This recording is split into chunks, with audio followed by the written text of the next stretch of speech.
ജ്യോതികുമാർ ചാമക്കാല ഈ കൊലക്കേസിൽ ശിക്ഷിക്കപ്പെട്ട കുറ്റവാളിക്ക് മാനസാന്തരം വന്നു എന്ന് ജയിൽ ഉപദേശക സമിതിക്ക് ബോധ്യപ്പെടുന്നു. അതിന്റെ അടിസ്ഥാനത്തിൽ അവർ ശുപാർശ ചെയ്യുന്നു. അത് വളരെ സ്വാഭാവികമായി സമയമെടുത്ത് പരിശോധിച്ച ഒരു സർക്കാർ ശിക്ഷാ ഇളവ് നൽകുന്നു. അതിലെന്താണ് തെറ്റ് എന്നാണ് ശ്രീ VPP മുസ്തഫ ഉന്നയിക്കുന്ന ചോദ്യം. അഥവാ ഷെറിൻ എന്ന കുറ്റവാളിക്ക് എന്തെങ്കിലും പ്രത്യേക പരിഗണന കിട്ടിയിട്ടുണ്ടെങ്കിൽ അത് UDF തുടങ്ങി വെച്ചതല്ലേ എന്നാണ് ചോദ്യം.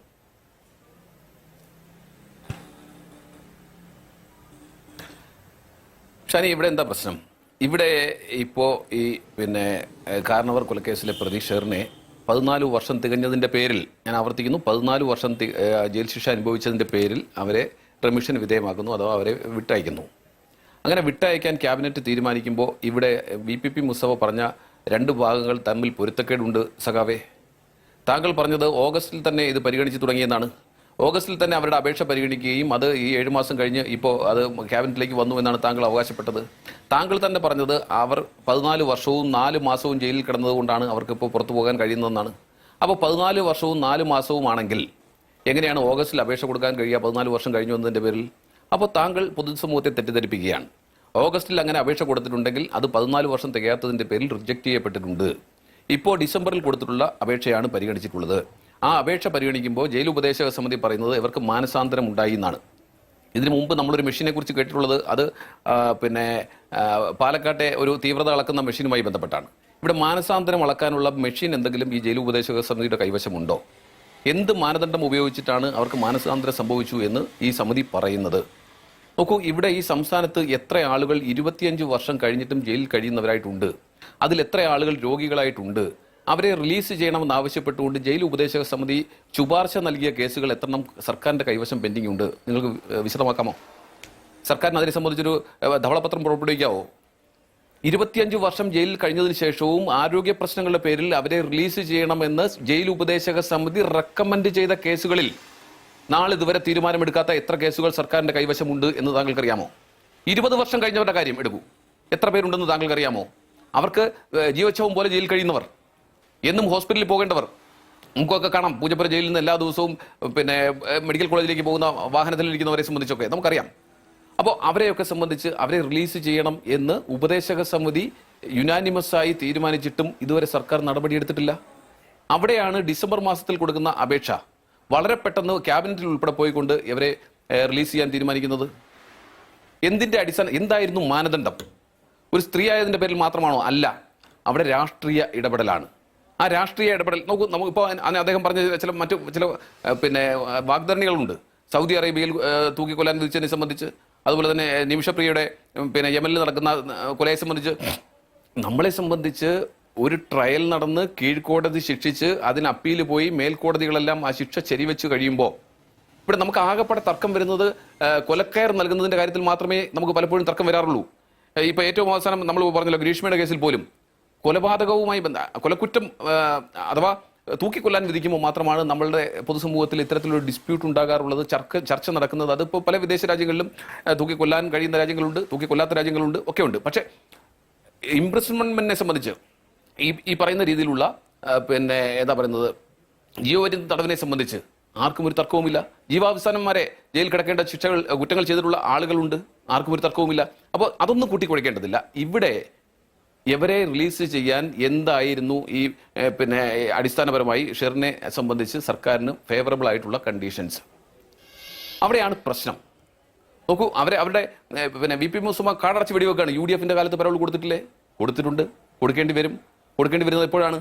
ഒരു ശിക്ഷ, 1 വർഷത്തിൽ കൂടുതൽ ശിക്ഷാ കാലയളവിൽ ശിക്ഷ വിധിച്ചിട്ടുള്ള പ്രതികളെ സംബന്ധിച്ച് അവരുടെ മൊത്തം ശിക്ഷയുടെ 1/3 അല്ലെങ്കിൽ 2 വർഷം ഏതാണോ ആദ്യം എത്തുന്നത് അത് എത്തിക്കഴിഞ്ഞാൽ അവർക്ക് പരോളിന് അവകാശമുണ്ട്. ആ പരോളിന് അവകാശമുണ്ടെങ്കിൽ, അതായത് 1 വർഷമോ അതിൽ കൂടുതലോ ശിക്ഷ ലഭിച്ചിട്ടുള്ള ഒരു പ്രതിയെ സംബന്ധിച്ച് അവർക്ക് 1/3 ശിക്ഷാ കാലയളവ് അല്ലെങ്കിൽ 2 വർഷം ഏതാണോ ആദ്യം എത്തുന്നത് അത് എത്തിക്കഴിയുമ്പോൾ, സ്വാഭാവികമായിട്ടും ജീവപര്യന്തം തടവുകാരെ സംബന്ധിച്ച് 2 വർഷം എത്തിക്കഴിയുമ്പോൾ അവർക്ക് പരോളിന് അവകാശമുണ്ട്. ആ പരോളിന് അവകാശപ്പെടുത്തുമ്പോൾ അവിടുന്ന് ലോക്കൽ പോലീസിന്റെ എന്തെങ്കിലും ലോ ആൻഡ് ഓർഡർ ഇഷ്യൂ ഉണ്ടാകുമോ എന്നതിനെ സംബന്ധിച്ച് സർട്ടിഫിക്കറ്റ് വേണം, പിന്നെ മറ്റു ഓഫീസർമാരുടെ സർട്ടിഫിക്കറ്റുകൾ വേണം. അങ്ങനെ അവർക്ക് പരമാവധി 60 ദിവസം പരോൾ ലഭിക്കാൻ, പ്രതിവർഷം പരോൾ ലഭിക്കാൻ അവകാശമുണ്ട്. ആ 60 വർഷം എന്ന് പറയുമ്പോൾ 30 ദിവസത്തിൽ കൂടാത്ത ഡിവിഷനായിട്ടാണ് അത് അനുവദിക്കുക. കുറെ 15 ദിവസത്തിൽ താഴെ പോകാത്തതും, അതായത് 15 ദിവസത്തിന്റെയോ 30 ദിവസത്തിന്റെയോ ആയി 4 തവണയോ അല്ലെങ്കിൽ 2 തവണയോ അല്ലെങ്കിൽ 3 തവണയോ ആയിട്ട് ഇത്തരത്തിൽ 60 ദിവസം ഒരു വർഷത്തിൽ അവർക്ക് പരോൾ ലഭിക്കും. പിന്നെ അടിയന്തര പരോളിനെ സംബന്ധിച്ച് അവരുടെ ബന്ധുക്കൾ ആരെങ്കിലും മരണപ്പെടുകയോ അല്ലെങ്കിൽ എന്തെങ്കിലും അത്യാവശ്യ സാഹചര്യങ്ങൾ ഉണ്ടായി കഴിഞ്ഞാൽ അത് അടിയന്തര പരോൾ, ഇതൊക്കെ അനുവദിക്കുന്നത് DGP ലെവലിലാണ്. ഇവിടെ പരോൾ അനുവദിക്കുന്നതും ഇത്തരത്തിലൊരു പ്രതിയെ, ഒരു ക്രിമിനലിനെ റിലീസ് ചെയ്യുന്നതും, അവർക്ക് മാനസാന്തരം പറ്റിയെന്നതിന്റെ പേരിൽ മാത്രം റിലീസ് ചെയ്യുന്നതും രണ്ടും രണ്ടാണ്. അതും ക്യാബിനറ്റ് തീരുമാനിച്ചിരിക്കുന്നു. അവിടെയാണ് പ്രശ്നം. ഇപ്പോൾ ഒരുപാട് വിവാദങ്ങൾ വരുന്നു. ഈ പ്രതിയെ സംബന്ധിച്ച് അവർ പലപ്പോഴും പരോളിൽ ഇറങ്ങിയപ്പോൾ പിന്നെ അദ്ദേഹം പറഞ്ഞു പോയല്ലോ, ഞങ്ങളുടെ കാലത്താണ് 2009 ഈ കേസുമായി ബന്ധപ്പെട്ട നടപടി സ്വീകരിച്ചതും അന്നത്തെ പഞ്ചായത്ത് ബസിനെ കുറിച്ചും അന്നത്തെ സർക്കാരിനെ കുറിച്ച് പറഞ്ഞു. അതെ, അന്ന് VS അച്യുതാനന്ദനായിരുന്നു ഈ സംസ്ഥാനത്തിന്റെ മുഖ്യമന്ത്രി. ഇന്ന് പിണറായി വിജയനാണ് ഈ സംസ്ഥാനത്തിന്റെ മുഖ്യമന്ത്രി. ആ ഒരു വ്യത്യാസം കൂടിയുണ്ട്. അത് താങ്കൾ കാണാതെ പോകരുത്. അത് താങ്കൾ ഒരിക്കലും കാണാതെ പോകരുത്. ഈ കേസിനകത്ത്, ഈ കേസിൽ ഈ പറയുന്ന ഷെറിനെ സഹായിക്കത്തക്ക രീതിയിൽ നിലപാട് സ്വീകരിക്കുന്നവർ ഈ ഇടതുമുന്നണിയിലുണ്ട്, സർക്കാരിലുണ്ട്, മന്ത്രിസഭയിലുണ്ട്. അതുകൊണ്ട് തന്നെയാണ് ഇത്തരത്തിൽ ഒരു നിലപാട് എടുത്തിരിക്കുന്നത്. അടിയന്തരമായി 1 മാസം കൊണ്ട് തന്നെ ആഭ്യന്തര വകുപ്പിന്റെ നടപടിക്രമങ്ങളുടെ ഭാഗമായി അവരെ റിലീസ് ചെയ്യാനുള്ള തീരുമാനം ക്യാബിനറ്റിൽ നിന്നുണ്ടായിരിക്കുന്നത്. അത്തരത്തിൽ ഇടപെട്ടവരെ സംബന്ധിച്ച് ഒരു തർക്കവും വേണ്ട. ആ ഇടപെട്ടവരെ സംബന്ധിച്ച് വസ്തുതകൾ നമ്മുടെ മുമ്പിലുണ്ട്. പറയുന്നതിന് എനിക്ക് ഒരു മടിയുമില്ല. അതിൽ ഒന്നാം കക്ഷി ശ്രീ ഗണേഷ് കുമാർ തന്നെയാണ്. KB ഗണേഷ് കുമാറിന്റെ ഓഫീസ് ഇടപെട്ട് തന്നെയാണ് ഇത്തരത്തിൽ അവരെ സഹായിച്ചിട്ടുള്ളത്. അതിന്റെ തെളിവുകൾ വരും ദിവസങ്ങളിൽ പുറത്തു വരും. ഇവരെ സംബന്ധിച്ച് അവർ പത്തനാപുരം സ്വദേശിനിയാണ്. അവർക്ക് പരോൾ ലഭിച്ചിട്ട് എല്ലാ ദിവസവും സ്റ്റേഷനിൽ പോയി ഒപ്പിടണം എന്ന് പറയുമ്പോൾ എല്ലാ ദിവസവും അവരോടൊപ്പം പോകുന്നത് KB ഗണേഷ് കുമാറിന്റെ സന്തത സഹചാരിയായിട്ടുള്ള പ്രദീപാണ്. ഞാൻ ചലഞ്ച് ചെയ്യുന്നു, ഈ പ്രദീപും ഈ സ്ത്രീയും ഉൾപ്പെടെ എല്ലാ ദിവസവും പോയി ഒപ്പിട്ടതിന്റെ CCTV, പ്രദീപ് കൂടെ പോയതിന്റെ CCTV ദൃശ്യങ്ങൾ പത്തനാപുരം പോലീസ് സ്റ്റേഷനിലെ CCTV ദൃശ്യങ്ങൾ പരിശോധിച്ചാൽ കിട്ടും. അല്ലെങ്കിൽ എനിക്കെതിരെ കേസെടുക്കട്ടെ ഷാനി, ഞാൻ ചലഞ്ച് ചെയ്യുക. ഗണേഷ് കുമാറിന്റെ സന്തത സഹചാരി ഈ പ്രദീപിനെ കുറിച്ച് ഞാൻ കൂടുതൽ പറഞ്ഞില്ല. കോട്ടവട്ടം പ്രദീപ് എന്നറിയപ്പെടുന്ന പ്രദീപിനെ കുറിച്ച് ഞാൻ കൂടുതൽ പറയേണ്ടതില്ലല്ലോ. നേരത്തെ ഒരു നടിയെ ആക്രമിച്ച കേസുമായി ബന്ധപ്പെട്ട് പക്ഷേ ശ്രീ ജ്യോതികുമാർ ചാമക്കാല, കോടതി ശിക്ഷിച്ച ഒരു കുറ്റവാളിക്ക് വേണ്ടി ഒരു മന്ത്രിയോ മന്ത്രിയുടെ പേഴ്സണൽ സ്റ്റാഫും ഇടപെടേണ്ട കാര്യം എന്താണ്? അവിടെയാണ് പ്രശ്നമെന്നേ. അതുകൊണ്ടാണല്ലോ ഞാൻ ഒരാളെ കുറിച്ചേ പറഞ്ഞോളൂ, ഇനി ആരെങ്കിലും ഉണ്ടോ എന്ന് എനിക്കറിയില്ല. ഞാൻ പറയുന്നത് ഈ പ്രദീപിനെ കുറിച്ച് താങ്കൾ കേട്ടോളൂ. നമ്മൾ ചർച്ച ചെയ്തിട്ടുണ്ട്, ഞാനും ഷാനിയും കൂടി ചർച്ച ചെയ്തിട്ടുണ്ട്. കാസർഗോഡ് ഒരു സിനിമാ താരത്തെ തട്ടിക്കൊണ്ടുപോയ കേസുമായി ബന്ധപ്പെട്ട് ഒരു സാക്ഷി ഒളിവിൽ താമസിച്ചപ്പോൾ അവിടെ പോയി അദ്ദേഹത്തെ സംരക്ഷിക്കാൻ പോയത് ഉൾപ്പെടെയുള്ള കഥകൾ നമ്മുടെ മുമ്പിലില്ലേ? അദ്ദേഹത്തെ അറസ്റ്റ് ചെയ്തിട്ടില്ലേ? അപ്പോൾ എന്തായിരുന്നു ഈ പ്രദീപ് ഈ പ്രതിയെ ഇവരെ പരോളിൽ വിടുമ്പോൾ പ്രദീപ് സ്വീകരിക്കാൻ പോകുന്നത്? എന്തിനായിരുന്നു അവർ എല്ലാ ദിവസവും സ്റ്റേഷനിൽ ഒപ്പിടാൻ പോകുമ്പോൾ മാസ്കും വെച്ച് പ്രദീപ് കൂടെ പോയിട്ടുള്ളത്? ആ സ്റ്റേഷനിലെ ഞാനിന്ന് കൊല്ലം റൂറൽ SP ഓഫീസിന് കീഴിലാണ് ഇത് വരുന്നത്. അതായത് കൊട്ടാരക്കര SP ഓഫീസിന് കീഴിലാണ് ഈ പത്തനാപുരം പോലീസ് സ്റ്റേഷൻ വരുന്നത്. ഞാൻ വൈകുന്നേരം 6:15 മണിക്ക് SP വിളിച്ചിരുന്നു. അവിടുത്തെ CCTV ദൃശ്യങ്ങൾ അടങ്ങുന്ന ഹാർഡ് ഡിസ്ക് പരിശോധിക്കണം, അല്ലെങ്കിൽ അത് സൂക്ഷിച്ച് വെക്കണമെന്ന് പറയാൻ ശ്രമിച്ചപ്പോൾ അദ്ദേഹം ഫോൺ എടുത്തില്ല. അല്ലെങ്കിൽ ഞാൻ അദ്ദേഹത്തോട് അത് പറയുമായിരുന്നു. അദ്ദേഹം ഫോൺ അറ്റൻഡ് ചെയ്യാത്തതുകൊണ്ട് മാത്രമാണ് ഞാനിപ്പോൾ ഇതിലൂടെ പറയേണ്ടി വരുന്നത്. ഏതായാലും അവിടെ പോയിട്ടുണ്ട് എന്ന കാര്യം വസ്തുതയാണ്. എന്താണ് ഒരു മന്ത്രിയുടെ സ്റ്റാഫിന് എപ്പോൾ ഈ പത്തനാപുരം സ്റ്റേഷനിൽ ഈ മന്ത്രിയുടെ പേഴ്സണൽ സ്റ്റാഫ്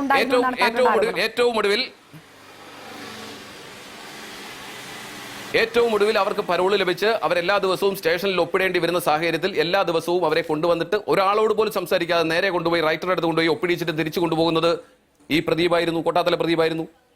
ഇല്ലെങ്കിൽ പറയട്ടെ അല്ലാന്ന്, അല്ലെ CCTV പരിശോധിക്കട്ടെ, അല്ലെങ്കിൽ എനിക്കെതിരെ കേസെടുക്കട്ടെ. ശ്രീ VP മുസ്തഫ, അതൊരു വെല്ലുവിളിയാണല്ലോ. ആരോപണങ്ങൾ തെറ്റാണെങ്കിൽ കേസെടുക്കട്ടെ എന്നാണ് ശ്രീ ജ്യോതികുമാർ ചാമക്കാല ഉന്നയിക്കുന്നത്. അതൊരു ഗുരുതരമായ ആരോപണമാണ്.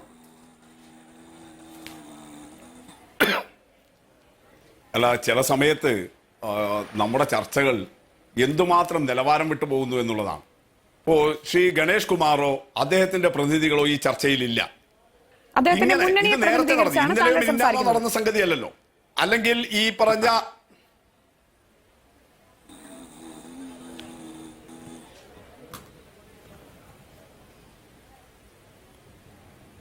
ശ്രീ VP മുസ്തഫ, അതെ, ജ്യോതികുമാർ പറയുന്നത് ഇത് നേരത്തെ നടന്ന സംഭവങ്ങളാണല്ലോ, കുറച്ച് മാസങ്ങൾക്ക് മുമ്പോ. ഓക്കെ, പറഞ്ഞോളൂ. അല്ല, ഒന്നുകിൽ എന്നെ പറഞ്ഞാൽ സംസാരിക്കാൻ അനുവദിക്കൂ, അല്ലെങ്കിൽ താങ്കൾ പറയും. സാങ്കേതികമായി 3 സെക്കൻഡിന്റെ ഗ്യാപ്പ് ഉണ്ട് ശ്രീ VP മുസ്തഫ. താങ്കൾ മൗനത്തിലാകുന്നു, ഞാൻ തുടർന്നോളൂ എന്ന് പറയുന്നു. അത്രയാണ് ഉണ്ടായത്. ഇടപെട്ട് ചോദ്യം പോലും ചോദിച്ചിട്ടില്ല. അല്ല, ചോദ്യത്തിനൊന്നും പേടിയില്ലാന്നേ. അങ്ങനെ താങ്കൾ എന്തോ വലിയ ഔദാര്യമൊന്നും കാണിക്കേണ്ട കാര്യമില്ല. ഞാൻ പറഞ്ഞു വന്നത് ജ്യോതികുമാർ കുറച്ചുകൂടി ഉത്തരവാദിത്ത ബോധമുള്ള ഒരാളായിരുന്നുവെങ്കിൽ ചെയ്യേണ്ടിയിരുന്നത് എന്താ? മന്ത്രിയുടെ ഓഫീസും മന്ത്രിയുടെ സ്റ്റാഫും ഇങ്ങനെ ഒരു പ്രതിയോടൊപ്പം സ്റ്റേഷനിൽ കയറി ഇറങ്ങുന്നു. അന്ന് വിളിച്ചു പറയേണ്ട ഈ നാടിനോട്, അന്ന് വിളിച്ചു പറയേണ്ട ഈ ലോകത്തോട്, അന്ന് അതിനെതിരായിട്ടുള്ള നടപടികൾ സ്വീകരിക്കണ്ടേ? അതിനു പകരം ഇന്നിപ്പോ ഇവിടെ വന്ന് അത് സംബന്ധിച്ച് വിശദീകരിക്കാൻ ആളില്ലാതിരിക്കെ ഞാൻ ചാലഞ്ച് ചെയ്യുന്നു എന്ന് പറഞ്ഞാൽ നമുക്ക് എങ്ങനെ പറയാൻ വേണ്ടി കഴിയും? പത്തനാപുരത്ത് കഴിഞ്ഞ നിയമസഭാ തെരഞ്ഞെടുപ്പിൽ ഗണേഷ് കുമാറും ജ്യോതികുമാറും തമ്മിൽ മത്സരം ഉണ്ടായിട്ടുണ്ടാകാം. പക്ഷെ അത്തരമൊരു വിഷയത്തെ വേറൊരു തലത്തിലേക്ക് കൊണ്ടുപോകുന്നത്, അങ്ങനെ ഒരുതരം വൈരനിര്യാതന ബുദ്ധിയോടുകൂടി ഒരു തെളിവുമില്ലാതെ ആരോപണം ഉന്നയിച്ചിട്ട് ഞാൻ ചാലഞ്ച് ചെയ്യുന്നു എന്ന് പറയുന്നതിൽ എന്ത് അടിസ്ഥാനമാണുള്ളത്? ഉത്തരവാദിത്തമായിരുന്നുവെങ്കിൽ അന്ന് തന്നെ ഈ നാടിനോട് വിളിച്ചു പറഞ്ഞ് ഈ കാര്യങ്ങൾ ചെയ്യിക്കേണ്ടതായിരുന്നില്ലേ? ഈ തീരുമാനം വന്നപ്പോൾ പറയേണ്ട വസ്തുതയല്ലല്ലോ അത്, ആണോ? അല്ല, ഞാൻ പറയണത് നിയമപരമായിട്ട് കേസ് അന്ന് എടുപ്പിക്കാമായിരുന്നല്ലോ. ഷാനിയത്തെ അത് ചോദിക്കാത്തത്, അന്ന് തന്നെ ഇദ്ദേഹം ഈ കാര്യം വിളിച്ചു പറഞ്ഞിരുന്നുവെങ്കിൽ അന്ന് തന്നെ കേസ് എടുപ്പിക്കാമായിരുന്നല്ലോ.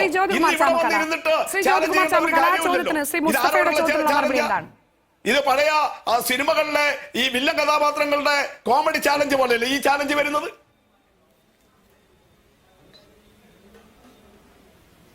എന്റെ മുസ്തഫ, താങ്കൾക്ക് കാര്യങ്ങൾ അറിഞ്ഞുകൂടായിട്ടാണല്ലോ, അല്ലല്ലോ. ഇവിടെ കെ പി ഗണേഷ് കുമാർ പിന്നെ സൽഗുണ സമ്പന്നനും അതുപോലെ ഹരിശ്ചന്ദ്രനും ഒന്നും അല്ലല്ലോ. നമ്മുടെ മുമ്പിൽ ഒരുപാട് കേസുകളുണ്ടല്ലോ. എത്ര കേസാണ് ഞാൻ താങ്കളോട് പറയേണ്ടത്? എത്ര കേസ് താങ്കൾക്ക് അതിനെക്കുറിച്ച് പറയണം? ഞാൻ അദ്ദേഹവുമായി മത്സരിച്ചതിന് ശേഷമുള്ള മാധ്യമങ്ങളുടെ മുമ്പിൽ അങ്ങനെയൊക്കെ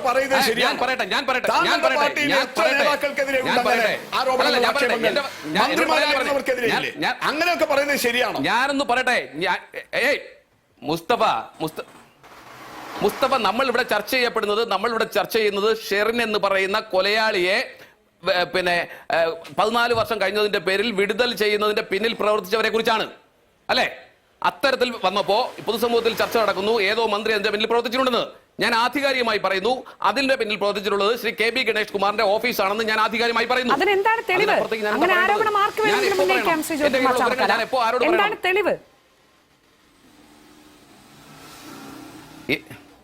ഏത് സാഹചര്യത്തിലാണ് ഞാൻ താങ്കളോട് പറഞ്ഞില്ലേ? ജനങ്ങൾക്ക് മനസ്സിലായില്ലേ?